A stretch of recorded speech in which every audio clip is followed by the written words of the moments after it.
And if you don't like my politics, don't buy my book. Problem solved. You don't like my Twitter feed? Unfollow me. Magic.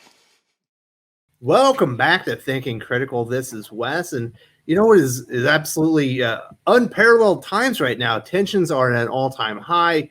Just craziness is going off across America, even the globe. Obviously, we still are dealing with COVID-19, but now we're dealing with a lot of riots and things like this. People's tensions, like I mentioned, are on high, and we're starting to see that come out on social media. People are starting to lash out. And here to talk with me about that is my good friend Doc. How you doing? I'm doing great, man. I'm doing great. Well, I'm glad that you're safe and everything is going well. So I know that you are on the Twitter spheres a lot, and I was on there yesterday, and I believe this tweet has since been deleted. And I do want to put this out there. Rick Remender, who authored the tweet, obviously he's a comic book writer.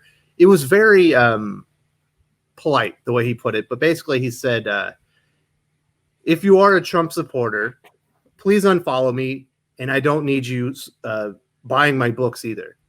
I hate these kind of purity tests, man. What does it matter who you support politically when it comes to entertainment?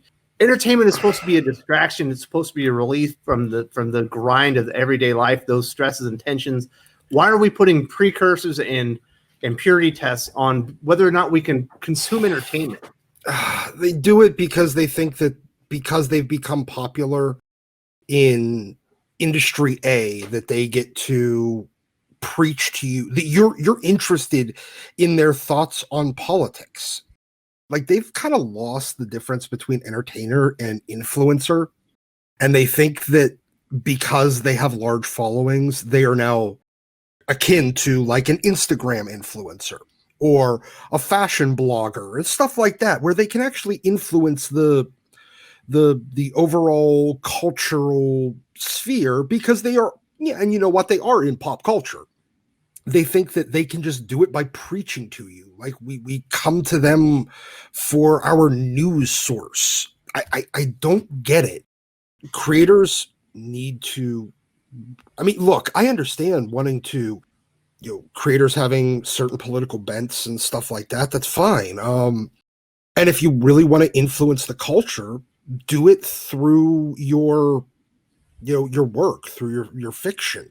They just want to preach. And see, I'm taking a whole different I obviously he does want to influence, but I feel like this isn't what he's doing here. I think he's trying to take out his frustrations on people he doesn't even know. He doesn't even know what you or I think about politics. I don't talk about really politics, and I'm not the biggest Trump supporter, if I'm being completely honest. But I will tell you this: I don't like anyone giving me an ultimatum. If you like so-and-so, you can't support my book. I don't care who I like. If you tell me that, I won't support your book anyway. And it's not like Rick Remender's books on Image Comics are really blowing up the sales charts. It's not like he's one of the ones that's, he's not Kirkman, setting the standard for Image Comics. And I think Rick Remender is a brilliant writer. I think he's a fantastic science fiction writer. I love science fiction. I love comics. I certainly like Rick Remender's science fiction comics. But it feels like he's taking his frustrations out on people he doesn't know, and it just feels wrong to me. I don't need you to take that out on me. I don't need you to take it on other people that I don't know. I think it's rude and it's pompous. Well, yeah, I agree. I see that too. Like, I mean, hey man, you're frustrated. I get it. It's cool. Don't yell at me.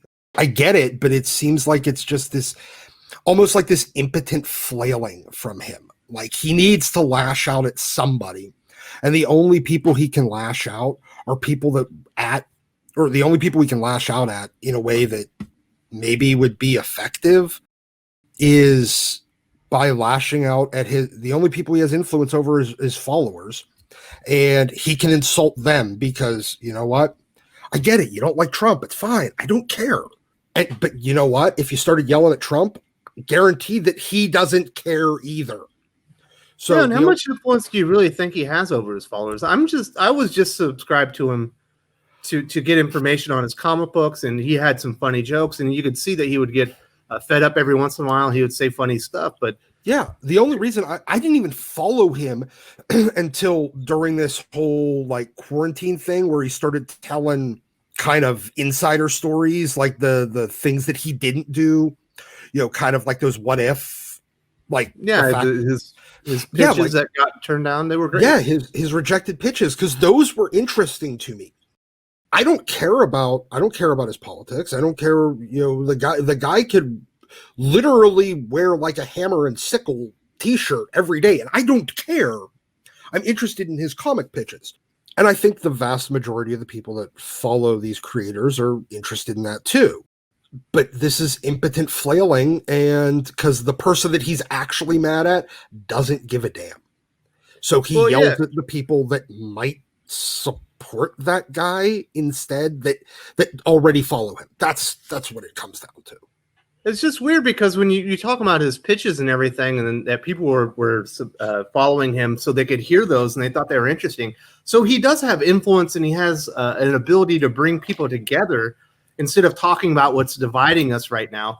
He does have the ability to bring us together by talking about what we can all agree on, things that we like comic books or failed Marvel pitches and things like that, his interpretation of characters. So instead of, taking the opportunity, maybe giving people an opportunity to not think about all the insane things that are happening right now, he chooses to take that opportunity and that time, that little bit of time that he has with the people that do follow him, and just sow bigger seeds of division for people when he could actually be bringing them together by talking about something different, like comic books, or maybe something he's working on, or, hey, what character do you think I would be good on? And get a different conversation going. I just hate the negativity and everyone just focusing on everything that drives us apart rather than all the things that bring us together, like our love for comics, pop culture, and other things. That tends to be, though, a hallmark of a lot of people nowadays. Yes, it's about fracturing. It's about agree with me or GTFO, with us or against us. All this nonsense that. Do you really expect? I feel like this is like this weird version of the Highlander, where instead of there can only be one Highlander, there can only be one opinion until there is one perfect opinion. Everyone must have that, and I don't get it. Everyone focuses on the weird things that they might disagree with on, instead of just being like, okay, you know what? Let's try to find something that we can unite on. And like you and I, people might not know this. I am a Christian. You are an atheist, correct? Correct. If we had a lot of conversations about faith, there might be a lot of bickering, and we might not get along very well. But Probably. we know that we do have a disagreement there, and we do talk about things like that. It's not like we don't. But if we only focused on that, it would be hard to be friends. Yes, exactly. If that's the only thing we ever focused on, like, I mean, I have friends that I've had for years that I realized the only thing I have in common with them is I used to go drinking with them. But and like every time I try to find other common ground, I really couldn't. So the only thing we would do is go and drink. We'd make small talk while we were drinking, but that was it. That was what our friendship was. And rather than realize that we didn't have anything else in common, we just did the things that we did have in common with. And it made us perfectly happy. But there's other friends that I have a lot of things in common with, so I hang out with them on a lot of different ways. I don't focus on the things I don't have in common with somebody. I focus on what I do. And I think that that's what a lot of comic creators, I mean, I get it. It's a lonely profession, and for the most part, outside of the comic sphere, nobody knows or gives a damn who you people are. You're already, look, your industry isn't exactly doing all that well to begin with. Stop shooting it in the foot even more. And then there's like the weird thing, Rick Remender is the headline on his comic books. He's the bigger name than all of his artists, and he has a new production deal to make some of his IPs into television and streaming shows and stuff like that. So there are actual people with jobs that are depending on Rick Remender to sell his products, to keep them employed, as far as, colorists, artists, letterers, probably editors, things like that. Moving over into the television and things like that, you have more people that are probably going to be counting on his IPs being popular and generating some interest, why would you go out there and just tell half of the people, or whatever that percentage is? It's a lot of people. Why would you just tell them to go pound sand and not buy my products when so many people's livelihoods are kind of depending on you being like the front man? Yeah, I've never understood that, but it's something that comics has been doing for most of the past 10 years. It's been saying, we don't want you if you disagree with us on any of these things. They don't want creatives, they don't want fans, and we've seen the end result of this with, now obviously this isn't the only reason, but it's a contributing factor in the fact that comic overall units moved. It's the comic industry has been in entropy for a good number of years now. We've seen it, and it is continuing. But they keep deciding, hey, this sounds like a great idea. Because they never decide that what they did was wrong. It's just that they haven't been allowed to do enough of it yet. So it's not that insulting fans and readers, millions and millions of people, is wrong. It's that they haven't been allowed to insult enough of them yet. Well, and I don't want to, like, Rick Remender, that's why this is weird. That's why we're talking about it. It's actually out of character. Yes, he's normally salty on social media. He's kind of a dick, and that's why I like him.